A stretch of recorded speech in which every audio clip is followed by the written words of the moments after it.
சிவார்ப்பணம். வணக்கம் ஃப்ரெண்ட்ஸ். நாம் இன்னைக்கு என்ன பார்க்க போகிறோம்னா, நம்ம நாரதராட புராணம் பார்க்க போகிறோம். நம்ம ஒவ்வொரு வியாழக்கிழமையும் நம்ம சித்தர்கள், முனிவர்கள், ரிஷிகராட வரலாறு பார்த்துட்டு இருக்கிறோம். அந்த வகையில் நாரத மாமுனியோட வரலாறு நம்ம பார்க்க போகிறோம். நாரதனாவே எல்லாத்துக்கும் நமக்கு தெரியும். கையில் வீணையாட இதிகாசங்களாகட்டும், புராணங்களாகட்டும், நாரதர் இல்லாத கதைகளே எதுவுமே இருக்காது. அந்த அளவுக்கு நாரத மாமுனி முக்கியமானவர். கந்தர்வ குலத்துல பிறந்து ரிஷியானதால இவரை தேவ ரிஷி அப்படின்னு வேதங்கள் சொல்லுது. விஷ்ணு புராணத்தைப்படி 12 மகாஜனங்கள்ல இவரும் ஒருவர். நாரது முக்காலங்களையும் 3 லோகங்களையும் கடந்து செல்லக்கூடியவரா எல்லா புராணங்களும் சிறப்பா கூறுது. அதனாலதான் நாரதரை திரிலோக சஞ்சாரி அப்படின்னு நம்ம அழைக்கிறோம். போகு இடத்துல எல்லாம் கழகங்களை தொடங்கி வைக்கிறதுனால இவரை கழகப்பிரியர் அப்படின்னு சொல்லுவாங்க. கையில வீணை வச்சுட்டு நாராயணா நாராயணா அப்படின்னு ஒரு நொடி தவறாம கூறிக்கிட்டு உலகத்தை வளம் வந்துகிட்டு இருக்கிறவர். நாரத மாமுனி 14 லோகங்களையும் நாராயணா சொல்லிட்டு வளம் வந்துகிட்டு இருப்பாரு.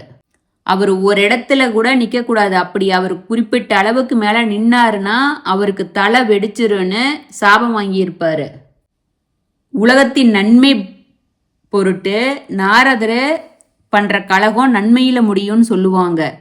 நாராயணா நாராயணான்னு சொல்லிக்கிட்டு இவர் மூற்ற கழகங்க ஆரம்பத்தில் பிரச்சனைய வந்தாலும் இறுதியில் எல்லாருக்கும் நன்மை பயக்கிறத மட்டும்தான் இருக்கும். குறிப்பா நம்ம எல்லாத்துக்கும் தெரியும், நம்ம சிவபெருமான் அப்பா பார்வதி என்னை விநாயக பெருமான் முருகருக்கு ஞான பழத்தை ஒன்றை வச்சு குடும்பத்தையே பிரிச்சாரு. அவரு சிவ குடும்பத்துல மூட்டிய கழகம் ரொம்ப பிரசித்தி பெற்றதா இருக்கு. இவர் ஒரு கழகத்தை ஏற்படுத்துறாருன்னா அது உலகத்துக்கு நன்மை பயக்கிறதா மட்டும்தான் இருக்கும். நாரத முனிவரோட பெற்றோர் மும்மூர்த்திகளை ஒருவரா இருக்கிற படைப்பு தொழில செய்யற பிரம்மதேவனுக்கும் சரஸ்வதி சாமியோட மகனா அவதாரம் பண்ணாரு. இவர் பிறந்ததுலேருந்தே திருமாலோட பரம பக்தனா இருக்கிறாரு. தன்னோட பிறப்பின் நோக்கமே திருமாலை வழிபாடு பண்றதுதான் அப்படின்னு அவர் ஒவ்வொரு அவதாரத்திலையும் திருமாலோட சேர்ந்தே அவர் பயணிப்பாரு. திருமாலாட ஒவ்வொரு அவதாரத்திலையும் அது வெற்றி அடையறதுக்கு நாரதர் ஏதோ ஒரு வகையில உதவியா இருப்பாரு. தேவ ரிஷிகில நான் நாரதரா இருக்கிறேன் அப்படின்னு கீதையில கண்ணன் கூறியிருக்கிறாரு. தேவர்கள், முனிவர்கள், அசுரர்கள், கந்தவர்கள், மனிதர்கள் அனைவருமே நாரதர் மாமுனிகிட்ட மிகவும் மதிப்பும் மரியாதையும் வச்சிருக்காங்க. நாரதர் மாமுனியோட முன்ஜென்மம் ஒரு கல்பத்தில் அவர் கந்தர்வ குலத்தில் பிறந்திருக்கிறாரு. அவர் உபபர்கனன் அப்படிங்கிற பெயராட இருக்கிறாரு. கந்தவர்களுக்கே உரிய இசைக்கலையில் தேர்ச்சி பெற்றிருக்கிறாரு உபகர்ணன். அவர் அது இல்லாத சிற்றின்ப ஆசையிலையும் அதிக ஈடுபாடு இருந்துச்சு. பொது இடங்க சான்றோர் முன்னிலையிலும் பெண்களோட ஆடி பாடி இன்புற்று இருப்பாப்பிலையாமா. உபகர்ண இப்படி இருந்ததுனால பெரியர்களோட சாபத்துக்கு ஆளாகி மானிட பிறவு எடுக்கிறான். ஒரு பெரிய ஐதீகம் நிறைஞ்ச வேதியர் குடும்பத்தில் வேலை செய்கிற வேலைக்காரிக்கு மகனா பிறக்கிறாரு. அந்த வேதியர் குடும்பம் அந்த பணிப்பெண்ணுக்கு தங்கறதுக்கு இடமும் கொடுத்து உணவு எல்லாமே கொடுக்குறாங்க. அப்போ அந்த பெண்ணுக்கு ஒரு மகனா இவர் பிறக்கும்போது சின்ன வயசுலேருந்தே அந்த வேதியர் குடும்பத்தில் இவரும் வேலை செஞ்சுக்கிட்டு அம்மாவுக்கு துணையாக இருக்கிறாரு. வேதியர் இல்லத்தில் பெரிய பெரிய முனிவர்களும் சாதுக்களும் சாதுர்மசிய விரதத்துக்கு வந்து தங்குவாங்க. அவங்கள அந்த வேதியர் குடும்பம் சிறப்பாக உபசரித்து அனுப்புவாங்க. அவங்களுக்கு உதவியாக அந்த பணிப்பெண்ணும் அந்த பணிப்பெண்ணோட பையனும் சாதுகளுக்கு முனிவர்களுக்கு பணிவிடை செய்கிறாங்க. இப்படி அந்த சின்ன பையன் அந்த முனிவர்களுக்கும் சாதுக்களுக்கும் வேலை செய்யும்போது அந்த சாதுக்கள் அந்த சின்ன பையனுக்கு வாழ்த்துறாங்க. அவனுக்கு சாதுக்களோட ஆசீர்வாதம் கிடைக்கிது. அந்த முனிவர்களும் ரிஷிகர்களும் அந்த சின்ன பையனோட சுட்டித்தனம் வேலையை பார்த்துட்டு பாகவத தர்மத்தை உபதேசிச்சாங்க. திருமாலாட பெருமையும் எடுத்து கூறுறாங்க. அதுலேருந்து அந்த சின்ன பையனுக்கு திருமால் மேலே பக்தி அதிகமாயிருது. அந்த சின்ன பையன் அந்த சாதுக்களாட தானும் போகணும் அப்படின்னு நினைக்கிறான். ஆனால் அவன் தாய்க்கு அவன் செய்கிற கடமை இருக்கிறதுனால சாதுக்கள் கூட அவன் போக முடியாத அவங்க அம்மா கூடவே தங்கி இருக்கிறான். ஒரு சமயம் அவங்க அம்மாவை பாம்பு கடிச்சு அவங்க அம்மா இறந்து போயிடுறாங்க. அவங்க அம்மாவுக்கு கடைசி காரியங்கள் செஞ்சதையும் அந்த பையனாட பற்று அருந்துருது. அடுத்த முறை சாதுக்களாடவே அந்த பையன் தவம் இருக்கிறதுக்கு போயிடுறான். அப்படி சாதுக்களாட போய் அவன் கடுந்தவம் செய்யறான். ஒரு தடவை மட்டும் திருமாலாட தரிசனம் கிடைக்குது.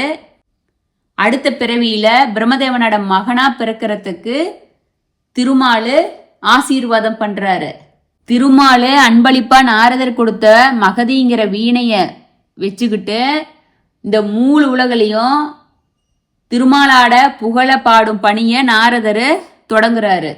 ஒரு சமயம் வால்மீகி முனிவர் நாரதர்கிட்ட 16 மனித பண்புகளையும் நிறைஞ்ச ஒரு மனிதனாட வரலாற்றை இயற்றணும் அப்படின்னு சொல்றாரு. அப்படி 16 நட்பண்புகளையும் கொண்டிருந்தவர் யாரு அப்படிங்கும்போது ராமனார வரலாற்றை சுருக்கமா வால்மீகி நாரதர் தான் உபதேசிக்கிறாரு. அதை வச்சுதான் அவரு வால்மீகி ராமாயணத்தையே இயற்றாரு. சிவபெருமானு வீணா தட்சிணாமூர்த்தியா, நாரதரு தும்புருதரு நந்தியம்பெருமானு 3 பேர்த்துக்கும் இசை நுணுக்கங்களை உபதேசித்து அருளினாரு. நாரதர் தான் இந்த பூவுலகில் இருக்க இசைக்கலைஞர்களுக்கு முதல் குருவா இருக்கிறாரு. குருநாமத்தை மறைமுகமா பாடு நோக்கத்துல தான் ஆலாபனை செய்யும் போது தாரானா அமைச்சு பாடுவாங்களாம். அது என்னன்னா வால்மீகி மரா மரா அப்படின்னு சொல்லும் போது ராமா ராமான்னு மாறின மாதிரி தாரானா அப்படின்னு பாடினா நாரதா அப்படின்னு ஆகுமாமா. அதுதான் குருநாதரோட பெயரை ஃபர்ஸ்ட் பாடி ஆரம்பிக்கிறதாமா. அம்மையப்பனை வளம் வந்து நம்ம விநாயக பெருமானு ஞானப்பழத்தை பெற்ற வரலாறு எல்லாத்துக்கும் தெரியும். ஆனா அதான உள் கருத்து கொஞ்சம் பேத்துக்கு தான் தெரியும். நாரதர் அந்த ஞானப்பழத்தை கொடுத்து அந்த உள் கருத்தை சொல்றாரு. என்னன்னா, முழு முதற் கடவுளான கணபதிக்கு உலக வரத்துக்கு முடியாதா? அல்லது ஞான பண்டிதனான முருகனுக்கு அம்மையப்பன்தான் உலகம் அப்படிங்கிற உண்மை தெரியாதா? நாதர் உணர்த்தியது 2 நெறி. என்னன்னா, இறைவனை காண்பது ஒரு நெறி, இறைவனிடம் அனைத்தையும் காண்பது இன்னொரு நெறின்னு அவரு இந்த ஞான பழத்தை கொடுத்து உலக மக்களுக்கு அந்த நெறிய சொல்றாரு. எங்கும் இறைவனை காணலாம் அப்படிங்கறத உலகை சுத்தி வந்து உணர்த்தது முருகன். இறைவன் அனைத்தும் ஒன்னே அப்படின்னு அம்மையப்பனை சுத்தி வந்து உணர்த்தியது கணபதி. இததான் நாரத மாமுனி உணர்த்துறாரு. மகாபாரதத்துல நாரதரோட பெயரு பல இடங்கள்ல குறிப்பிடப்பட்டிருக்கு. இவர் பிரம்மதேவரோட மகனும் தெரியும், அவர் சீடரமாவும் இருந்திருக்கிறாரு. நாரதரு பிரகலாதனுக்கு எப்படி வயிற்றுல குழந்தையா இருக்கும்போது நமோ நாராயணான்னு மந்திரத்தை சொல்லி கொடுத்து மகாவிஷ்ணுவோட சிம்ம அவதாரம் உருவாகிறதுக்கும் பிரகலாதனுக்கு போதனை பண்ணினாரு. அப்படிதான் எல்லாத்துக்குமே தீட்சை வழங்கினாரு. பிரகலாத மகாராஜனுக்கு துருவ மகாராஜனுக்கு அவர் தீட்சை வழங்கி இருக்கிறாரு. வேத இலக்கியங்கள்ல ஆசிரியர் அந்த வியாசர் தேவருக்கும் இவர் தான் தீட்சை வழங்கினாரு. வியாசரிடருந்து மத்வாச்சாரியார் தீட்சை பெற்றாரு. நாரதர் மகாமுனி கற்பனை கெட்டாத காலத்திலிருந்து பல அரசர்களுக்கும் உபதேசிச்சு வந்திருக்கிறாரு. அவர் கிருஷ்ணரோட தந்தைக்கும் வாசுதேவருக்கும் யுதிஷ்டிர மகாராஜாவுக்கும் கூட உபதேசம் பண்ணி இருக்கிறாரு. நாரதர் ஒருவர் தான் நாம இருக்கிறது பூலோகம்னா நமக்கு மேல 7 உலகம், நமக்கு கீழே 7 உலகம் இருக்கு. 7 14 லோகங்களுக்கும் தடையில்லாம சஞ்சாரம் பண்றவரு. நாரத மாமுனி பிரம்மாவோட மூச்சு காட்டுல கலந்து இதயத்துல நுழைஞ்சாரு. மறு கல்பத்துல பிரம்மாவின் மூச்சு காற்றாட மரிசி போன்ற 9 முனிவர்களாட மானச புத்திரரா தோன்றுவதுதான் நம்ம நாரதர் மாமுனி. அப்படி தோன்றியதிலிருந்து நாராயணன் சிந்தனையிலேயே இருந்து வந்தாரு. அப்ப தச்சன் பிரஜாபதியாக இருந்து உலகத்தை விரிவாக்கம் மும்முறை 1000 போர்களை தோற்றுவிச்சு அவங்கள சம்சாரத்துல ஈடுபடுத்தி மக்களை பெருக்க சொன்னாரு. மும்முறையும் அவர்களை நாரதர் ஆன்மீக வழியிலேயே திருப்பிட்டாரு. அதனால நாரதர் செய்கையால ஆத்திரம் அடைந்த தச்ச பிரஜாபதி இனி நாரதர் ஒரே இடத்துல ஒரு முகூர்த்த காலத்துக்கு மேல தங்குனா தலை வெடிச்சுடும் அப்படின்னு சாபம் கொடுத்துறாரு. அதனாலதான் நாரதர் திரிலோக சஞ்சாரியா உலகம் ஃபுல்லா சஞ்சரிச்சுட்டு இருக்கிறாரு. நாரதர் அப்படிங்கிற சொல்லுக்கு அழியாமையை அழிப்பது அப்படிங்கிற பொருள். தேவர்கள் அசுரர்கள் 2 கூட்டத்திலையும் மரியாதை பெற்றவர் நாரதர் மாமுனி ஒருத்தர் தான். ஒரு சமயம் நாரதர்கிட்ட திருதராஷ்டிரன் பாரத போர்ல யார் வெற்றி பெறுவாங்க அப்படின்னு கேட்கும்போது நாரதர் சொல்றாரு, பாண்டவர்கள் தான் வெற்றி பெறுவாங்க. காரணம் நரநாராயணர்களே அர்ஜுனன் கிருஷ்ணனா அவதாரம் பண்ணி இருக்கிறாருன்னு சொல்லிட்டு சொல்றாரு நாரதர். பிரம்மதேவன்கிட்ட நாரதர் சாபம் பெற்றாரு. எதுக்குன்னா பிரம்மர் தன்னோட படிப்பு தொழிலுக்கு உதவியா இருக்கிறதுக்கு சனகரு சனந்தரு சனாதனரு சனந்தகுமாரரு தோற்றுவிச்சாங்க. ஆனா அவங்க நாரதரார யோசனை பிரகாரம் சிவபெருமான் மேல தவம் இருந்து சிவனாட அருளை பெற்று சிவபெருமானு கல்லாலான மரத்துக்கடியிலிருந்து அவங்களுக்கு ஞானத்தை போதிக்க முடியும். அவங்க தவத்துல தவ வழியில போயிட்டாங்க. பிரம்மதேவன் ஏமாற்றம் அடைஞ்சு மறுபடியும் தச்சன்னு வசிஷ்டரு பிருகு இருது புலஸ்தியரு அங்கிரசு அத்ரி மரிசி இப்படி புதல்வர்களை தோற்றுவிச்சாரு. நாரரை தவிர மற்றவங்க தந்தைக்கு துணையா படைப்பு தொழில ஈடுபட்டாங்க. பிரம்மதேவர் நாரதரையும் அழைச்சு மற்றவங்களை போல நடந்துக்கிற மாதிரி சொல்ல, நாரதர் என்னோட மனசு மோட்சத்தை தான் விரும்புது, நான் பிரம்மச்சாரிய விரியத்தை கடைபிடிக்க விரும்புறேன் அப்படின்னு எனக்கு பிரம்மச்சாரிய விரதத்தை அனுஷ்டிக்க மாதிரி பிரம்மதேவங்கிட்ட கேட்குறாரு. அதனால கோபம் வந்த பிரம்மதேவன் தன்னோட மகனான நாரதரை சபிச்சுறாரு. நாரதர் மாமுனி ஒரு இடத்துல தவறு நடக்குதுன்னா அதை எடுத்துக்கிட்டு போய் தெய்வங்க கிட்ட சொல்றது நாரதர் முனியோட வேலையா இருக்கு. நம்ம ஃபர்ஸ்ட் செய்தியாளர்னா நாரத முனி தான். நாராயணா நாராயணா நாராயணான்னு சொல்லிக்கிட்டு உலகத்தை வளவர நம்ம நாரதர் அவர் செஞ்ச கலகங்களால என்ன நன்மைகள் வந்துச்சு அப்படின்னு கொஞ்சம் நிகழ்ச்சிகள் மட்டும் பார்க்கலாம். ஏன்னா நாரதரோட அரிய கலகங்களும் அதில் வந்த நன்மைகளும் கணக்கில் அடங்காதது, அது மணிக்கணக்காக போகும். நாரதர் ஒரு டைமு முப்பெருந்தேவியை தரிசிக்கிறதுக்கு தேவலோகம் போகிறாங்க. அங்கே முப்பெருந்தேவிகளான பார்வதி மகாலட்சுமி சரஸ்வதி சாமி பேசிக்கிட்டு இருக்கிறாங்க. அங்கே வந்த நாரதரை பார்த்து 3 தேவிகளும் வரவேற்று எங்கிருந்து வர்றீங்க அப்படின்னு கேட்கும்போது நாரதர் பூவுலகிலிருந்து வர்ற அத்திரி முனிவரோட மனைவி அனுசையை பற்றியும் அவளோட கற்பை பற்றியும் எல்லாரும் ஊருலகமே புகழ்றதா சொல்லி பெருமைப்பட்டாரு.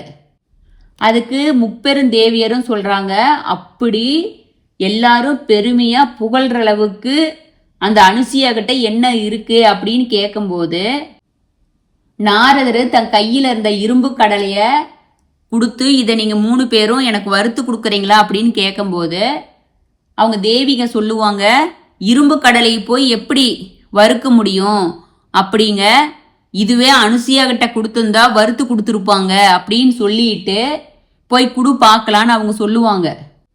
கற்புக்கரசி அனுசியாவை பார்க்கறதுக்கு நாரதர் பூவுலோகம் வராரு. வந்துட்டு இந்த இரும்பு கடலையை கொடுத்து வறுத்து கொடுக்க சொல்லும் போது அனுசியா தன்னோட கணவனை மனசுல நினைச்சுக்கிட்டு அந்த இரும்பு கடலையை வறுத்து கொடுத்துட்றாங்க. உடனே நாரதர் 3 தேவிகளும் இருக்கிற தேவலோகம் போய் அந்த வறுத்த கடலையை காமிக்கிறாங்க. உப்பனாச்சும் அனுசியாவோட கற்புத்திறனை ஒத்துக்க சொல்லி கேட்குறாங்க. ஆனால் முப்பெருந்தேவியர்களும் அனுசூயை மேலும் சோதிக்கணும்னு நினைக்கிறாங்க. ஆனால் நாரதர் சொல்லிடுறாரு, நான்லாம் இன்னொருக்கா போக மாட்டேன் அப்படின்னு சொல்லும்போது முப்பெருந்தேவியரும் அவங்க கணவனை மனசில் நினைக்கும் போது பிரம்மா, விஷ்ணு, சிவன் முப்பெருந்தேவர்களும் வர்றாங்க. அவங்க கிட்ட அத்திரி முனிவரோட மனைவி அனுசூயாவோட கற்பு பற்றி நாரதர் ரொம்ப பாராட்டுறாரு. இந்த உலகிலையும் கற்புக்கரசினா அனுசூயாதான்னு சொல்றாங்க, நீங்க போய் அறிஞ்சுக்கிட்டு வாங்க அப்படின்னு சொல்லி அனுப்புறாங்க. மும்மூர்த்திகளும் பதறி போய் இந்த விஷயத்துல விஷப்பரிச்சம் வேண்டாம் தேவி அப்படின்னு சொல்றாங்க. ஆனா இவங்க 3 தேவியரும் ஒத்துக்காதனால வழி இல்லாத 3 பேரும் முனிவர்களா உருமாறி ஆசிரமத்துக்கு போறாங்க. போய் உணவு கேட்குறாங்க. நாரதரை வெளியிலேயே இருக்க வச்சுட்டு இவங்க போய் உணவு கேட்கும்போது மும்மூர்த்திகளையும் கற்புக்கரசி வரவேற்று கணவன் வெளியில போயிருக்கிறாரு, இருந்தாலும் அவங்களுக்கு உணவு கொடுக்குறேன்னு சொல்லிட்டு அதை ஏற்றுக்கொள்ளுமாறு கேட்டு அவங்களுக்கு உணவு கொடுக்க வர்றாங்க. அப்படி அவங்களுக்கு 3 பேத்துக்கு இலைய போட்டு உணவு பரிவாரம் போது அவங்க சாப்பிடாத இருக்கிறாங்க. நீங்க ஏன் இன்னும் தயக்கமா இருக்கிறீங்க சுவாமி அப்படின்னு அந்த முனிவர்களை பார்த்து கேட்கும்போது முனிவர்கள் சொல்றாங்க, எங்களுக்கு ஒரு நிபந்தனை இருக்குது, அப்படி இருந்தா தான் நாங்கள் விரதம் எங்களது விட முடியும்.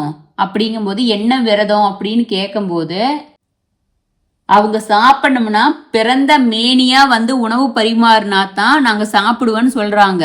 அதுக்கு அனுசூயா கொஞ்சம் கூட மனம் கோணாம அவங்க முகத்தை உற்று பார்க்கறாங்க. தன்னோட கணவனை மனசுல எண்ணிக்கிட்டு இதுல ஏதோ ஒரு சூழ்ச்சி இருக்குதுன்னு அறிஞ்சுக்கிறாங்க. அவங்க கேட்ட மாதிரியே உணவை அதே போல கொடுக்குறேன்னு சொல்லிட்டு உள்ள போய் கணவனை மனசுல பிரார்த்தித்துக்கிட்டு உள்ள வந்திருக்கிறது 3 பேரும் மும்மூர்த்திகள்னு தெரிஞ்சுக்கிறாங்க அனுசூயா. இந்த 3 பேரும் குழந்தைகளா ஆகணும்னு சொல்லிட்டு கணவனை வேண்டிக்கிட்டு தண்ணி அவங்க மேல தெளிக்கும் போது 3 பேரும் குழந்தையா மாறிடுறாங்க. அவங்க கேட்ட மாதிரியே அவங்களுக்கு உணவு கொடுத்து கையில் எடுத்து கொஞ்சி அனுசூயா சாப்பாடு கொடுத்துட்றாங்க.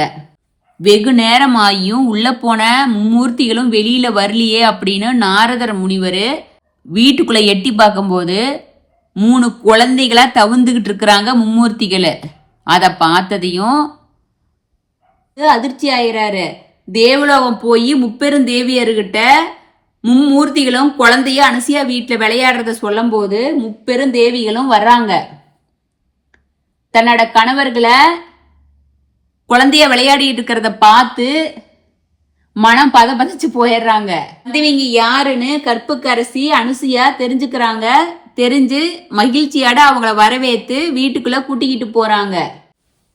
முப்பெருந்தேவியரும் அனுசூயா கற்புக்கரசின்னு ஒத்துக்கிறோம் அப்படின்னு சொல்லி மும்மூர்த்திகளையும் திருப்பி கேட்கறாங்க. அனுசூயா தன் கணவனை மனசுல நினைச்சுக்கிட்டு அதே போல குழந்தைங்க மேல தீர்த்தத்தை தெளிக்கும் போது மும்மூர்த்திகளும் சுயரூபத்துல எடுத்துடுறாங்க. அவங்க மும்மூர்த்திகளும் அனுசூயாவை வாழ்த்தி தங்களோட ரூபமான தத்தாத்திரேயரை அவங்களுக்கு மகனா கொடுத்துட்டு மறையிறாங்க. இப்படி நாரதரோட ஒவ்வொரு செயல்லையும் ஒரு அர்த்தம் இருக்கும். அதே போல நாரதர் இன்னொரு டைமு விதேச நாட்டை ருக்மாங்கதன் அப்படின்னு மண்ணை ஆண்டுகிட்டு இருக்கிறான். அவனோட மனைவி சத்யாவணி, மகன் தர்மாங்கதன். இவங்க சிறந்த விஷ்ணு பக்தர்களா இருக்கிறாங்க. அவங்க ஏகாதசி விரதத்தை தவறாம கடைப்பிடிக்கிறாங்க. அது இல்லாத அந்த மண்ணை அந்த விரதத்தோட மகிமைய மக்களுக்கு சொல்லி அந்த நாட்டு மக்களையும் அந்த விரதம் இருக்க வைக்கிறாப்புல. 8 வயசுல இருந்து 80 வயசுக்கு உள்ளவங்க ஆண் பெண் எல்லாரும் அந்த விரதத்தை கடைப்பிடிக்கிற மாதிரி மன்னன் சொல்லி ஆணை பிறப்பிக்கிறாரு. அதனால அந்த நாட்டு மக்கள் எல்லாம் ஏகாதசி விரதத்தை கடைப்பிடிக்கிறாங்க. தசமி அன்னைக்கு ஒருவேளை மட்டும் அன்னம் சாப்பிட்டு ஏகாதேசி அன்னைக்கு முழுசா சாப்பிடாத இருந்து துவாதசி அன்னைக்கு நாராயணனை வழிபாடு பண்ணிட்டு சாப்பிடணும். எல்லா மாதத்திலையும் இருக்கிறத கூட ஏகாதேசி விரதம் மார்கழி மாசம் வர்ற வைகுண்ட ஏகாதேசி அன்னைக்கு ரொம்ப சிறப்பு மிக்கதா இருக்குது. இப்படி முக்கியமான இந்த விஷயத்த நாட்டு மக்களுக்கு சொல்லி ஏகாதேசி விரதத்தை மக்களும் அரசரும் கடைப்பிடிச்சுக்கிட்டு இருக்கிறாங்க. ஏகாதேசி விரதத்தை கடைப்பிடிச்சு அந்த நாட்டில் இருக்கிற மக்கள் யார் இறந்தாலும் நரகத்துக்கே வரல, யமனுக்கே வேலை இல்லாத நேரம் சொர்க்கத்துக்கே போயிடுறாங்க. இப்படி ஒருத்தர் கூட நரகத்துக்கே வரலையே அப்படிங்கிறது யமதர்மராஜாவுக்கு ஒரு சோதனையா இருந்துச்சு. ஒரு நாள் நாரதரை கூப்பிட்டு, யமன் எல்லோரும் சொர்க்கத்துக்கே போறாங்க, நரகம் காலியா இருக்குது, அதனால தனக்கு வேலையே இல்லைன்னு சொல்லி யம வருந்துறாரு. இவங்க 2 பேரும் போய் சத்தியலோகத்துல பிரம்மதேவன் கிட்ட சொல்றாரு. பிரம்மதேவன் தன்னோட மாய சக்தியால மோகினின்னு ஒரு பெண்ணை படைச்சு அவளை பூலோகம் போய் ருக்மணங்கிற மயக்கி மனம் செஞ்சுக்கிட்டு அவன் ஏகாதேசி விரதத்தை தடை செய்ய சொல்லி பிரம்மதேவன் அனுப்புறாரு. யமனாட வேண்டுதலுக்கு இணங்க பிரம்மதேவன் அனுப்புன அந்த மோகினி பூலோகம் வருது. ஒரு நாள் காட்டில் வேட்டையாடி களைச்சு போயிருந்த ருக்மாங்க அரசன் வாமதேவங்கிற முனிவரோட ஆசிரமத்துல தங்கி களப்பாரிக்கிட்டு இருக்கிறாப்ல. அப்ப மோகினி அந்த ஆசிரமத்திலிருந்து கொஞ்சம் தூரத்துல இருந்து பாட்டு பாடுது. அவளோட பாட்டு சத்தத்துல மயங்கி மன்ன மோகினிய போய் பார்க்கும்போது மோகினியோட அழகுல மயங்கிடுறாரு. மயங்கி மோகினியும் இந்த மன்னனை பார்த்து மயங்கி 2 பேரும் கந்தர்வ மனம் செஞ்சுக்கிறாங்க. கந்தர்வ மனம் செஞ்சுக்கிட்டு மன்னன் மோகினிய அரண்மனைக்கு கூட்டிக்கிட்டு போறாப்ல. அங்க மனைவியும் அவனோட மகனும் மோகினிய ஏத்துக்கிறாங்க. இப்படி கொஞ்சம் மாதம் கழிஞ்சிருது. மார்கழி மாசம் ஏகாதேசி வருது. இப்படி மார்கழி மாசம் வர்ற வைகுண்ட ஏகாதேசி அன்னைக்கு ருக்மாங்க மோகினி கிட்ட ஏகாதேசி விரதத்தை பத்தி கூறி அவளையும் விரதம் இருக்கணும்னு சொல்லி சொல்றாப்புல. ஆனா அவ, நான் இந்த விரதத்தையெல்லாம் இருக்க மாட்டேன், தவம் அப்படிங்கிறது முற்றும் துறந்த முனிவர்களுக்கு தான் ஒழிஞ்சு மன்னர்களுக்கு கிடையாது, நீங்க என்னை விட்டு எங்கேயும் போகக்கூடாது அப்படின்னு சொல்லிடுறா. ருக்மந்த மன்னனும் மோகினி மேல இருந்த மயக்கத்தினால அவ மாளிகையிலேயே இருக்கிறாப்ல. ஆனாலும் தசமி நடு இரவுல எழுந்து ஏகாதேசி விரதத்தை பத்தி என்ன வந்ததையும் மோகினியையும் எழுப்பி, என்ன நீ தடுக்க வேண்டாம், நான் இந்த விரதத்தை இருந்தே தான் தீருவேன் அப்படின்னு சொல்லிடுறாரு. அப்ப மோகினிக்கு கோபம் வந்து, நீங்க என் மேல உண்மையான ஆசை இருந்துச்சுன்னா மன்னனா நீங்க விரதத்தை இருக்கக்கூடாது அப்படிங்கும்போது தன்னோட பேச்சையும் மீறி மன்னன் விரதத்தை இருந்தா நான் அவளை விட்டு தூர விலகிடுவேன் அப்படிங்கும்போது மகாராணியும் அவங்க மகனெல்லாம் வர்றாங்க. இதை கேட்டு ஏகாதேசி மகிமை பத்தி ராணி அந்த மோகினி கிட்ட எடுத்து சொல்லுது. அதுக்கு மோகினி சொல்லுது, அப்படி ஏகாதேசி விரதம் சிறப்பு அப்படின்னா மன்னன் தன்னோட மகனான தர்மாங்கதனை 2 துண்டா வெட்டுட்டும் விரத மகிமையால அவனுக்கு உயிர் வந்துச்சுன்னா நான் ஏத்துக்கிறேன் அப்படின்னு சொல்லுது. மண்ணை அப்படியெல்லாம் வெட்ட முடியாது அப்படின்னு சொல்லும் போது ராணியும் அவனோட மகனும், இல்லை நீங்க எங்களை வெட்டுங்க, நாம ஏகாதேசி விரதம் இருந்திருக்கோம், ஒன்றும் நடக்காது, உயிர் வரும் அப்படின்னு சொல்றாங்க. மன்னர் ருக்மங்க மகாவிஷ்ணுவை மனசுல நினைச்சுக்கிட்டு வாள் எடுத்து அப்படி ஓங்குறாரு. அப்ப பேரொழிய சங்கு சக்கரதாரிய மகாவிஷ்ணு தோன்றாரு. அவர் எடுத்த வாளு மலரா மாறி மலர் மாலையா தர்மாங்கத கழுத்துல விழுந்துருது. அப்ப பகவான் கூறாரு, ருக்மங்கதா, உன்னோட பக்தியின் சிறப்பை கண்டு நான் மெச்சினேன், நீ பலகால ஆட்சி புரிந்து மனைவி மக்களாட என் பாதத்தை அடைவாய் அப்படின்னு மறைஞ்சிடறாரு. அங்க வந்த நாரதரு யம தர்மங்கிட்ட ஏகாதேசி விரதோட சிறப்பும் அதோட தன்மையும் விரதத்துல இருக்கிறவங்க நம்பிக்கைய மகாவிஷ்ணுவை எப்படி காப்பாத்துவாரு அப்படின்னு சொல்லிட்டு அவங்க இந்த விரதத்தோட மகிமையை அனுபவிக்கிட்டும், நீ வருந்தாம உன்னோட வேலையை மட்டும் பாருன்னு சொல்லிட்டு நாரதர் கிளம்பிடுறாரு. இன்னொரு நாள் ஒரு நாள் நாரதர் கைலாயம் போறாரு. அங்கெல்லாம் தேவர்கள் எல்லாம் இறைவனை நேரா பார்த்தபடி அமர்ந்திருக்கிறாங்க. ஆனா சனி பகவான் மட்டும் பகவானுக்கு முதுவை காமிச்சுக்கிட்டு அமர்ந்திருக்கிறாரு. இதோட காரணத்தை அறியணும்னு நாரதர் நினைக்கிறாரு. தக்க சமயம் பார்த்து நாரதர் பார்வதி தேவி கிட்ட கேட்கிறாரு, எல்லா தேவர்களும் உங்களை பார்த்து அமர்ந்திருக்கும் போது சனி மட்டும் ஏன் முதுக காத்து அமர்ந்திருக்கிறாரு, இது உங்களை அவமதிக்கிறதுக்காகாதா அப்படின்னு சொல்லும் போது, இது என்ன காரணம்னு தெரியல, நான் சிவனை கேட்டு சொல்றேன்னு சொல்லிடுறாங்க.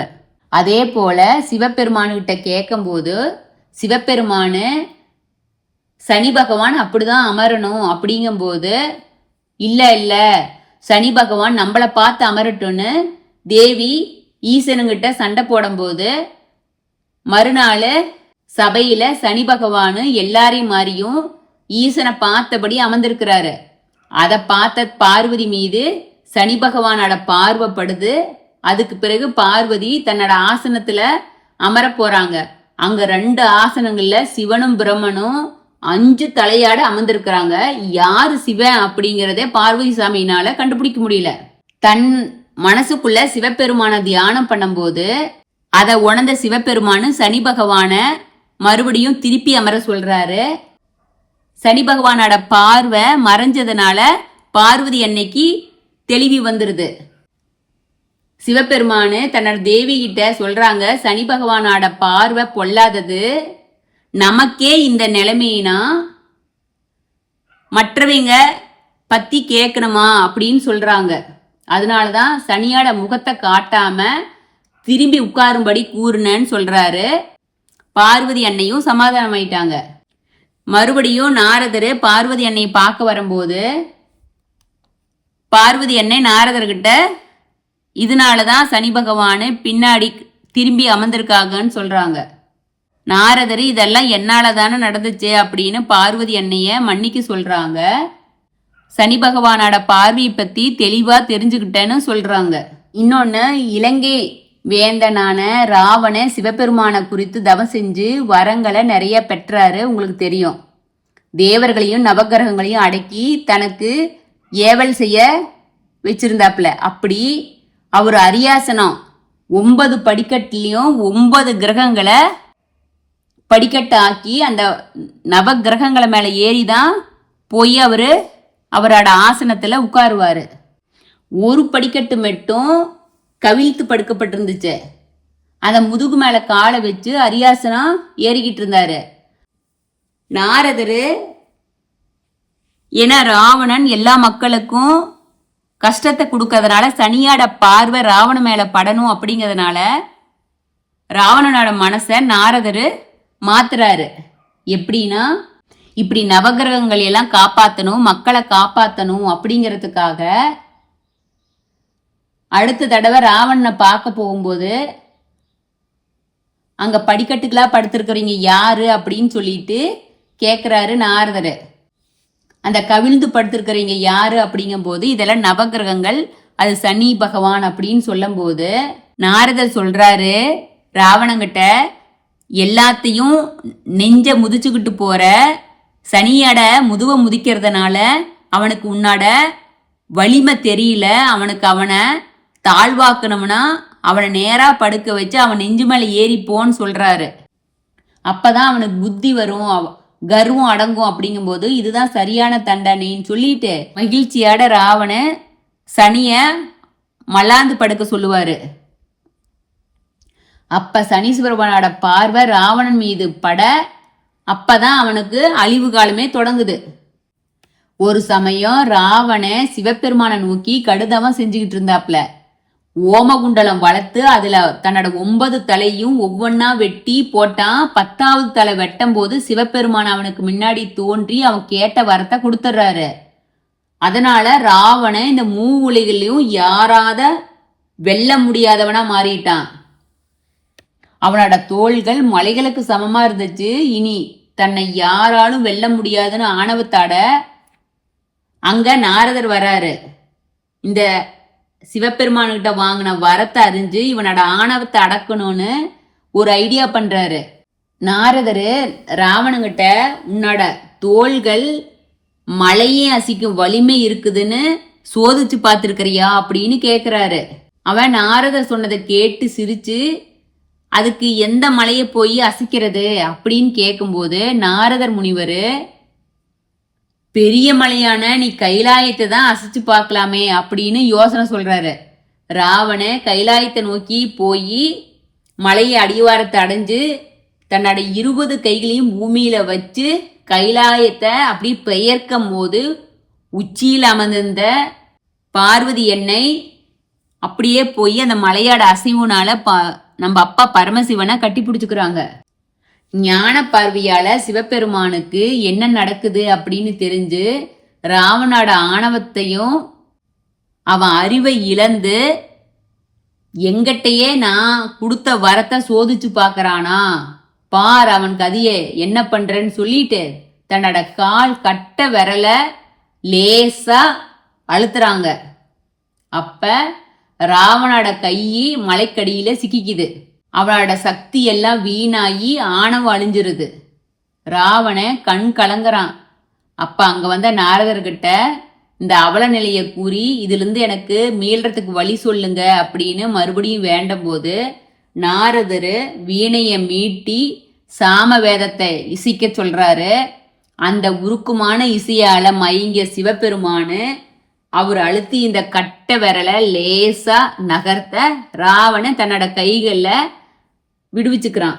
சிவபெருமானு அவனுக்கு முன்னாடி தோன்றி, உன்னோட ஆணவத்தை எங்கிட்டயே காட்ட துணிஞ்சாயா, போர்க்களத்துல உனது 10 தலைகளும் அறுத்து தள்ளி உன்னை வதைக்கிறதுக்கு புருஷன் ஒருத்தன் அவதரிப்பான் அப்படின்னு சிவபெருமானு மறைஞ்சிடுறாரு. அதுதான் ராமாயணத்துல ராவணனால கொல்லப்பட்டாரு. தெய்வங்கள் வேண்டும் வரத்தை கொடுத்துருவாங்க. அப்ப நாரதர் மக்களோட கஷ்டத்தையும் முனிவர்கள் ரிஷிகளோட கஷ்டத்தை தீர்க்கறதுக்கு நாரதர் தான் ஏதோ ஒரு ஐடியா பண்றாரு. இதே போல ஒரு சமயம் ராவண சிவபெருமான தவம் இருந்து ஆத்மலிங்கத்தை பெற்று இலங்கையில அந்த ஆத்மலிங்கத்துல வச்சுட்டா தன்னை யாரும் எதுவும் செய்ய முடியாதுன்னு எண்ணி அவன் சிவனை கொடுத்து ரொம்ப கடுந்தவம் செய்யறான். தேவர்கள் இதை எப்படியாவது தடுத்து நிறுத்தணும்னு எண்ணி நாரதர்கிட்ட சொல்றாங்க. நாரதர் எல்லாத்தையும் கூட்டிக்கிட்டு மகாவிஷ்ணுகிட்ட போறாங்க. ராவணோட தவத்தை மனம் குளிந்த ஈசனு ராவணன் முன் தோன்றி என்ன வரம் வேணும் அப்படின்னு கேட்கும்போது அதுக்கு முன்னாடியே தேவர்களும் நாரதரும் மகாவிஷ்ணுகிட்ட இவனோட கடுந்தவத்தை சொன்னதுனால விஷ்ணு மாயையால மனம் மாறி பார்வதியை தனக்கு கொடுக்குமாறு அவன் கேட்டான். அதே போல சிவபெருமானும் ஆசி வழங்கிடுறாரு. தேவி பின்தொடர அவன் இலங்கையை நோக்கி போயிட்டு இருக்கிறான். நடுவுல நாரதர் ஒன்னும் தெரியாத மாதிரி பார்வதி தேவியோட செயலுக்கு காரணம் என்ன அப்படின்னு போய் கேட்கும்போது பார்வதி அன்னையும் நடந்தது எல்லாம் சொல்றாங்க. அப்ப நாரதர் ராவண ஆத்மலிங்கத்தை தான் தவம் புரிஞ்சு கேட்க வந்தான். விஷ்ணு தான் தன்னோட மாயையால பார்வதிய கேட்க பெற்றதா சொல்றாரு. பார்வதிக்கு கோபம் வந்து நாராயண மனிதனா பிறந்து புவியில பிறக்கும் போது அவன் மனைவியும் இந்த ராவணன் இதே போல தூக்கிட்டு போவான் அப்படின்னு பார்வதி என்ன சபிச்சிடுறாங்க. அதை பயன்படுத்திக்கிட்டாரு நாரதர். இலங்கைக்கு போன பிறகுதான் ராவணனுக்கு மாய விலகுது. அவன் பார்வதி அன்னையை அங்க பார்த்ததையும் மன்னிச்சுக்க சொல்லி பார்வதி அன்னைய திருப்பி அனுப்பிடுறான். மறுபடியும் தவம் இருந்து சிவபெருமானுகிட்ட ஆத்மலிங்கத்தை வாங்கிட்டு மறுபடியும் இலங்கையை நோக்கி புறப்படுறான். தேவர்கள் நாரதராட கூடி தங்களுக்கு மறுபடியும் உதவணும்னு சொல்லி கேட்க நாரதர் விநாயகர்கிட்ட தேவர்களை கூட்டிக்கிட்டு போறாங்க. அப்ப விநாயக பெருமானு ஒரு ஆடு மேய்க்கிறவனா அங்க இருக்கிறாரு. அவனுக்கு அந்த நேரம் ராவணன் குளிச்சுட்டு பூஜை பண்ண வேண்டிய டைமு. அங்க யாராச்சும் இருக்கிறாங்களான்னு பார்க்கும்போது ஆடு மேய்க்கிறா இருக்கிற விநாயகர் தான் கண்ணில் படுறாரு. அந்த பையனை கூப்பிட்டு இந்த ஆத்மலிங்கத்தை கீழே வச்சிடாத, நான் குளிச்சுட்டு வர்ற வரைக்கும் கையிலேயே வச்சிருக்கும் போது அந்த விநாயகர் சொல்றாரு, நான் 3 டைம் கூப்பிடுவேன், நீ வரலினா நான் கீழே வச்சிருவேன்னு சொல்றாரு. ராவணே சீக்கிரமா போய் குளிச்சுட்டு பூஜையை முடிச்சுட்டு வரங்காட்டி ஆடு மேய்க்கிறவனா இருக்கிற விநாயகர் 3 டைம் கூப்பிட்டு பார்க்குறாரு. ராவணன் வரலிங்க முடியும், கீழே வச்சிடுறாரு. ராவணன் வந்து எடுத்த பிறகு அந்த ஆத்மலிங்கத்தை எடுக்க முடியாது, சிவபெருமான் சொல்லியிருப்பாரு. ஒரு இடத்துல வச்சுட்டா மறுபடியும் எடுக்க முடியாதுன்னு சொல்லியிருப்பாரு. மறுபடியும் இலங்கைக்கு போறதுக்கு இல்லாத ஆத்மலிங்கத்தை நாரதர் மூலியமா தேவர்கள் தடுத்துடுறாங்க. அந்த இடம்தான் கோகர்ணம் அப்படின்னு பழைக்கப்படுது. சப்தரிஷிகளின் சாபத்தால உலகுல திருமாலாட துவாரபாலராகிய ஜெயன் விஜயன் 2 பேரும் 3 பிறவியை எடுத்துடுறாங்க. அவர் எடுத்த ஜனனங்க இரணியாக்ஷன், இரணியகசிபு, ராவண, கும்பகர்ண, சிசுபாலன், தத்தவக்கிரன், கும்பகர்ணன். ராவணனை போலவே தவம் புரிஞ்சு வரங்களை பெறணும்னு விரும்புறான். பிரம்மதேவனை குறிச்சு கடுந்தவம் செய்யறான் கும்பகர்ணன். அவனுக்கு முன்னாடி தோண்டி என்ன வரம் வேணும் அப்படின்னு கேட்கும்போது இவன் தவம் செய்யறத நாரதர் போய் தேவர்கள்கிட்ட சொல்லும் போது மறுபடியும் ராவணனோட தம்பியும் தவம் செஞ்சு வரம் வாங்கிட்டானா ராவணனை அழிக்கவே முடியாதுன்னு மகாவிஷ்ணுகிட்ட சொல்றாங்க. கும்பகர்ண மனசுல நினைச்சிருந்தது அழிவின்றி நிலைச்சு நிற்பது அப்படிங்கிற பொருள்ல நித்தியத்துவம் அப்படி வேணும்னு கேட்கதான் எண்ணியிருந்தான். ஆனா நாரதரோட சூழ்ச்சியால நாக்கு பிறண்டு நித்ரத்துவம் வேணும்னு கேட்டான். அதாவது தூங்கிக்கிட்டே இருக்கணும் அப்படிங்கிற வரத்தை கேட்டான். பிரம்மதேவனும் கொடுத்தேன்னு சொல்லி வரம் கொடுத்துட்றாரு. அதிலிருந்து தான் கும்பகர்ணன் எப்போதும் தூங்கிக்கிட்டே இருக்கிறான். இது மாதிரி நாரதர் அரக்கலாட தவறுகளை திருத்தி அவங்களுக்கு எதிராகவும் தேவர்களுக்கு உதவியாகவும் அப்பப்போது நாரதர் தான் உதவி செஞ்சு வந்தாரு. ஒரு சமயம் நாரதர் காட்டு வழியா போயிட்டு இருக்கிறாரு. அப்ப ஒரு முரட்டு வேடை நாரதரை வழிமறைச்சு அவர்கிட்ட பணம் பொருள் எல்லாம் இருந்தா கொடுக்க சொல்லி மிரட்டுறான். நாரதர் சொல்றாரு, நான் திரிலோக சஞ்சாரி, பிரம்மச்சாரி, என்கிட்ட எண்ணமும் இல்லை, இந்த வீணை மட்டும்தான் இருக்குதுன்னு சொல்றாரு. ஆனா வேடன் அவனை நம்பி விடுறதாவே இல்லை. இவனை எப்படி மடக்கலாம் அப்படின்னு யோசிக்கிறாரு நாரதர். வேடங்கிட்ட மெதுவா பேச்சு கொடுக்குறாரு. அவன் யாரு, அவன் எந்த ஊரு, எத்தனை நாளா கொள்ளையடிக்கிறான், அவன் கொள்ளையடிச்சத அவன் சாப்பிடுவானா, இந்த கொள்ளையடிச்சது யாரு கொண்டு போய் கொடுப்பான், இப்படி எல்லாம் கேட்கும்போது வேடனும் சளைக்காம பதில் சொல்லிக்கிட்டு இருக்கிறான். இப்படி கொள்ளையடிக்கும் போது யாராச்சும் பணம் கொடுக்கலன்னா அவங்கள கொலை செய்யறதாவும் அந்த வேடம் சொல்றான். நாரதர், நீ இப்படி கொள்ளையடிச்சு இப்படி எல்லாத்தையும் கொன்னேன்னா அந்த பாவம் எல்லாம் உனக்கு தானே சேரும் அப்படின்னு சொல்றாரு. அதுக்கு அந்த வேடம் சொல்றான், அப்படியெல்லாம் இல்லை, நான் கொண்டுட்டு போய் என் மனைவி மக்களுக்கு தான் இந்த பொருளை கொடுக்குறேன், அவங்களுக்காக தான் செய்யறேன், இது அவங்களுக்கும் தான் சேரும். அப்படிங்கும்போது நீ போய் வேணா மனைவி கிட்டெல்லாம் கேட்டுட்டு வான்னு சொல்லி அனுப்புறாரு. அந்த வேடனும் போய் மனைவி கிட்ட சொல்றான், நான் அப்படி கொண்டு வர்றதெல்லாம் பாவம், நீங்க பொருள் சாப்பிட்ற மாதிரி பாவமும் உங்களுக்கு தானே சேரும் அப்படின்னு கேட்கும்போது அதுக்கு வேடனோட மனைவி சொல்றாங்க, என்னையும் குழந்தைங்களையும் காப்பாத்துறது உன் கடமை, பாவத்தால வந்தது என்றாலும் அந்த பலாபலனை நீ தான் அனுபவிக்கணும் அப்படின்னு கூறிடுறாங்க. அதை கேட்டு அதிர்ச்சி அடைந்த அந்த வேடன் நாரதர்கிட்ட திரும்பி வந்து சொல்றான். நாரதர் சொல்றாரு, வேடா, பாவத்தின் பலாபலன்களை யாரு செய்யறமோ அவங்க தான் அனுபவிக்கணும், பாதிப்பு செஞ்சவங்களுக்கு தான் அது போகும் அப்படின்னு சொல்லி அந்த வேடனாட கண்ணை நாரதர் திறந்து விட்டாரு.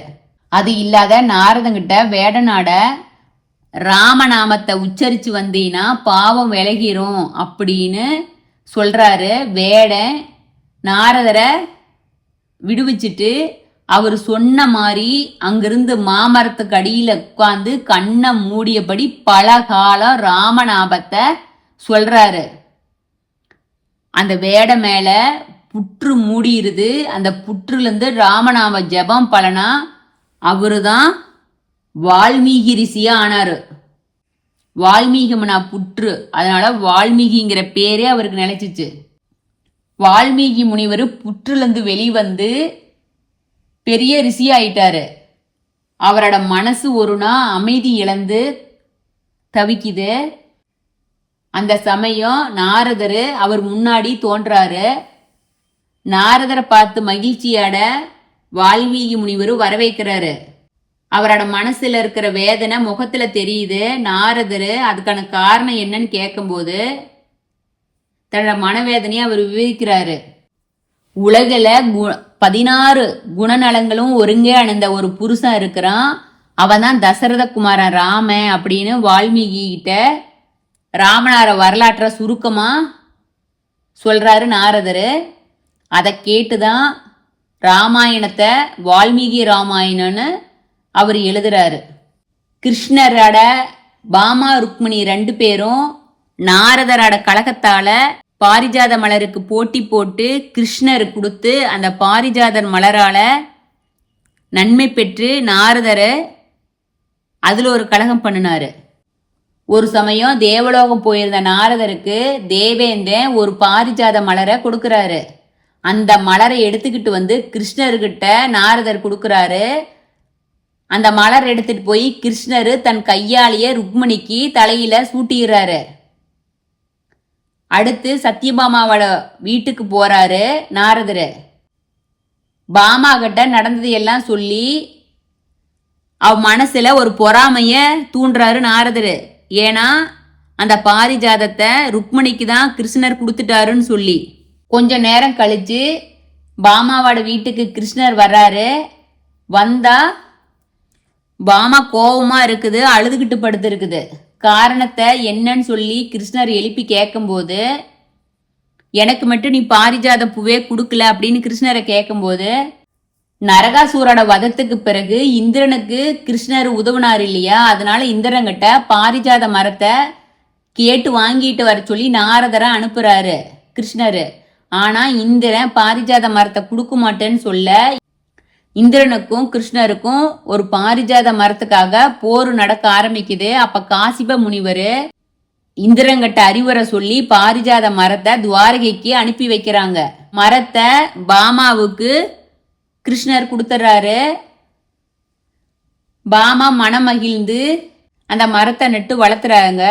அப்ப அந்த மரத்திலிருந்து உழுவுற பூவெல்லாம் ருக்மிணியோட வீட்டுக்குள்ள கொட்டுது. அதனால மறுபடியும் பாமாவுக்கு கோபம் வந்துடுது. ருக்மணி மேல பொறாம வருது. மறுநாள் கிருஷ்ணர் பாமாவை கூட்டிகிட்டு ருக்மணியோட வீட்டுக்கு போறாங்க. ருக்மணி ரொம்ப மனம் மகிழ்ந்து வரவேற்று ருக்மணி உள்ள போய் மாலை பாரிஜாதத்தால தொடுத்து வச்சிருப்பாங்க. அந்த மாலையை கொண்டாந்து கிருஷ்ணருக்கு சூட்டி மகிழ்றாங்க. அப்ப கிருஷ்ணர் ருக்மணி கிட்ட எல்லா மலர்களையும் எனக்கே சூட்டிட்டியே, உனக்கு எங்க அப்படின்னு கேட்கும்போது அதுக்கு ருக்மணி சொல்லுது, நான் என்னையே பகவானுக்கு அர்ப்பிச்ச பிறகு எனக்கு எதுக்கு பூவு வேற அப்படின்னு சொல்லுது. பகவானோட மகிழ்ச்சி தான் எனக்கு நிறைவே தரும் அப்படிங்கும்போது அதை கேட்ட சத்யபாமாவுக்கு வெக்கமா போயிருது.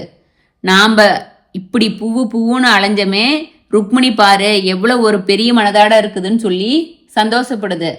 அதனாலதான் எந்த முயற்சியுமே இல்லாத நல்ல மனசாட இருந்த ருக்மணிக்கு பாரிஜாத பூவு அவளை கிடைச்சிச்சு அப்படின்னு அது தெரிஞ்சுக்குது. அப்ப கிருஷ்ணர்கிட்ட தன்னை மன்னிக்கும்படி சத்யபாமா கேக்குது.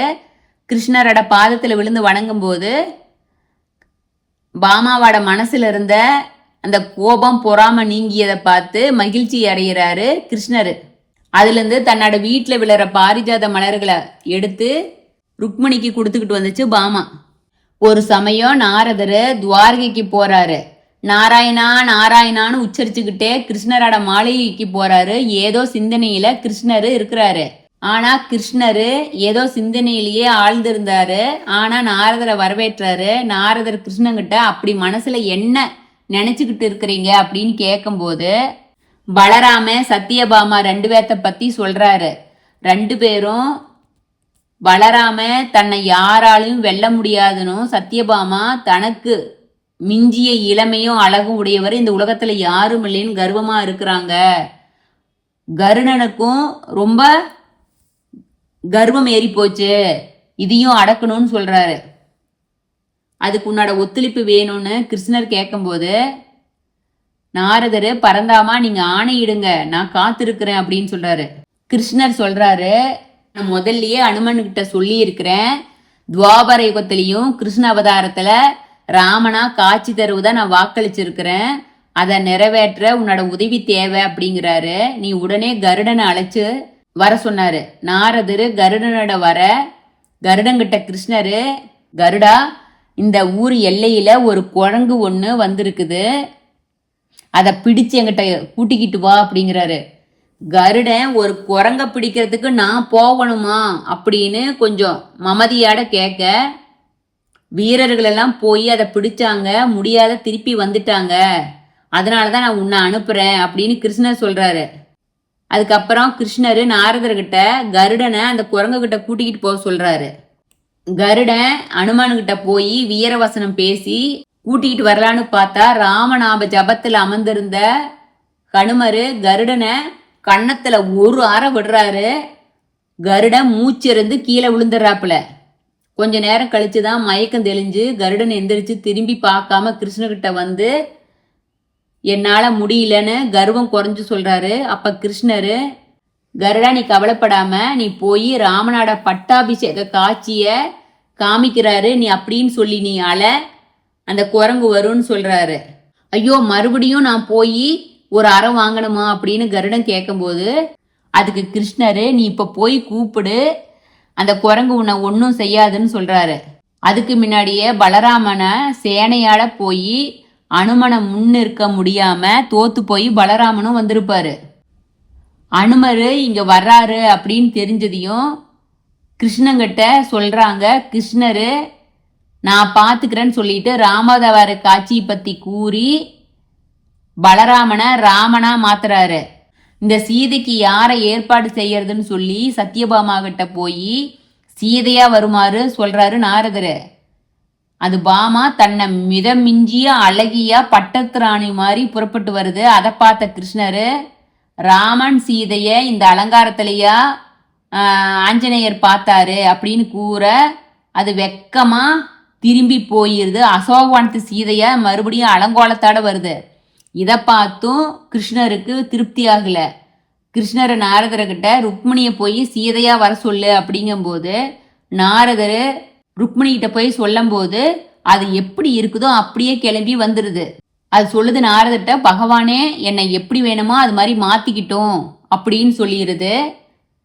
அப்புறம் கிருஷ்ணர் ருக்மிணிய சீதையாக்கி பலராமனை லட்சுமணாக்கி கிருஷ்ணர் ராமனா மாறி அனுமனுக்கு ராமதாவதார காட்சி தராரு. அதுக்குள்ள அனுமனு இச்செய்தி அறிஞ்சு கருடனையும் நாரதரையும் தன் தோள் மேல சுமந்துக்கிட்டு வேகமா ராமர் காட்சியை பார்த்து மகிழ்ச்சி அடைகிறாரு. இது மூலியமா கிருஷ்ணரு கருடன் பலராமனோட 2 பேரோட பலவான் அப்படிங்கிற ஆணவத்தையும் சத்தியபாமாவோட கர்வத்தையும் அடக்கிடுறாரு. பாமாவும் ருக்மிணிய சீதையா கண்டு மகிழ்ந்தாங்க. இப்படி நாராயணோட ஒவ்வொரு அவதாரத்திலையும் நாரதர் கிருஷ்ணர் கூடவே இருப்பாரு. இது போல இன்னொன்னு, சசன் அப்படிங்கிற அசுரனோட மகன்தான் பஸ்மாசூரன். முனிவர்களுக்கும் தேவர்களுக்கும் பல விதத்துல அவன் தொல்லை குடிச்சுக்கிட்டு இருக்கிறான். ஒரு நாள் நாரதர் தேவலோகம் போக அங்க தேவர்கள் நாரதரை வணங்கி பஸ்மாசூரன் இப்படி தொல்லை கொடுத்துட்டு இருக்கிறான், அவனோட அழிவுக்கு ஒரு ஐடியா கொடுங்க அப்படின்னு கேட்குறாங்க. அதுக்கு நாரதர் கவலைப்படாதீங்க அப்படின்னு சொல்லிட்டு பஸ்மாசூரனை பார்க்கறதுக்கு வராரு. பஸ்மாசூரன் நாரதனை வரவேற்று உபசரிக்கிறான். நாரதர் அந்த அசுரங்கிட்ட சொல்றாரு, உன்னோட முன்னோர்களை போலவே நீ கௌரவமா வாழணும்னா சிவனை குறிச்சு தவம் செய்யி, வரங்களை பெற்று வா அப்படின்னு அறிவுரை கூறாரு. அதனால பஸ்மாசூரன் யாரை நோக்கி தவம் இருக்கிறதுன்னு கேட்டுட்டு என்ன வரம் கேட்பது அப்படின்னு நாரதரை கேட்கிறாரு. அதுக்கு நாரதர், சிவபெருமானை நோக்கி தவம் இரு, நீ யார் தலையில கையை வச்சாலும் அவங்க சாம்பலாகும்படி வரத்தை வாங்கிக்கன்னு சொல்றாங்க. உடனே பஸ்மாசூரன் காட்டுக்கு போய் சிவனை நோக்கி கடுந்தவம் புரியிறான். சிவபெருமானு அவர் முன்னாடி தோன்றி பஸ்மாசூரன் கேட்ட மாதிரியே அவன் யார் தலையில கையை வச்சாலும் அவங்க எரிஞ்சு சாம்பலாயிரணும்னு வரம் கொடுத்துட்றாரு. அப்ப பஸ்மாசூரன் ஈசன் கொடுத்த வரத்தை அவரோட தலையிலேயே கையை வச்சு சோதனை செய்யறதுக்கு பார்க்கறான். உடனே சிவபெருமானு அவனுக்கு பயந்து ஓடி ஒளிஞ்சிடுறாரு.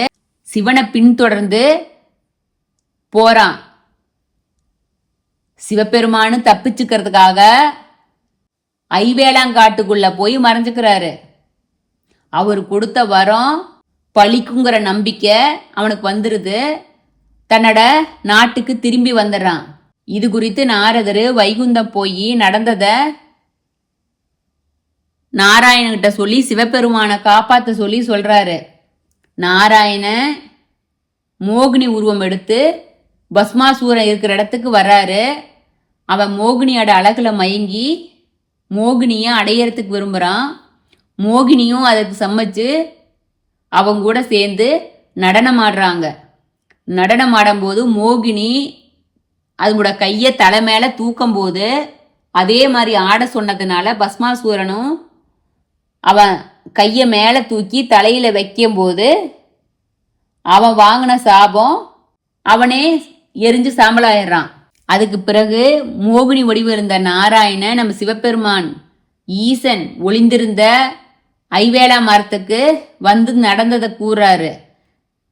அந்த மரத்திலிருந்து வெளியில வந்த சிவபெருமானே மோகினி அலைகளை மயங்கி தன்னை இழந்து கட்டி தழுவ நாராயணனை அதன் பலனாதான் ஹரிஹர புத்தரான நம்ம ஐயப்பன் தோன்றினாரு. இப்படி உலகத்துல எத்தனை புராணங்கள் எத்தனை இதிகாசங்கள் வந்தாலும் ஒவ்வொன்றுலையும் நாரதர் மாமுனி கூடவே இருப்பாரு. அவரோட கழகம் நன்மையிலேயே தான் பயக்கும். இப்படி ஐயப்பன் உருவாகிறதுக்கும் நாரதர் தான் காரணமா இருந்திருக்கிறாரு.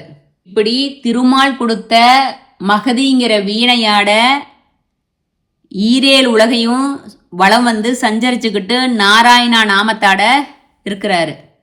நாரதரோட ஜெயந்தி வருடம் மே 2ஆம் தேதி நாரதர ஜெயந்தியா கொண்டாடப்படுது.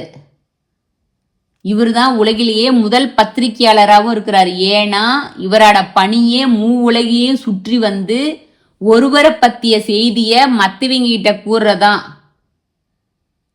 இது அனைத்தையுமே அசுரர்கள் தேவர்களும் மதிக்கிறோம் ஒரே மாமுனியா நாரதர் திகழ்ந்தாரு.